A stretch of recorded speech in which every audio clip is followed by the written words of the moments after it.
Sasi Tharoor is unable to penetrate the bus. അതറിയോ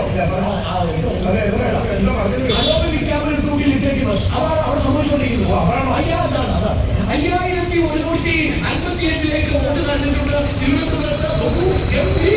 Sasi തരൂരിന്റെ രാജഗോപാലിനെ എങ്ങനെയാണ് പരാജയപ്പെടുത്തിയത് എന്ന് നമ്മുടെ ഓർമ്മ ഒരിക്കൽ കൂടി പ്രേക്ഷകരിലേക്ക് എത്തിക്കുന്ന വിധത്തിലുള്ള ലാസ്റ്റ് മിനിറ്റ് ഫിനിഷിംഗ്.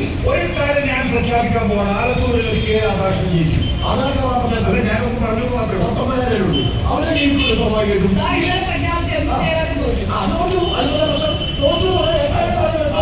അങ്ങനെ പ്രഖ്യാപിച്ചതിൽ ആരൊക്കെ തോറ്റത്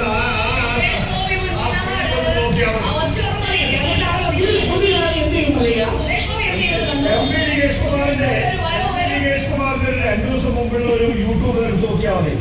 എൻഡിഎക്ക് ഭൂരിപക്ഷം ഉണ്ടാവും, ബിജെപിക്ക് കേവലം ഭൂരിപക്ഷം ഉണ്ടാവില്ല എന്ന് നല്ല വടിവത്ത ഭാഷയിൽ പറഞ്ഞിട്ടുണ്ട്.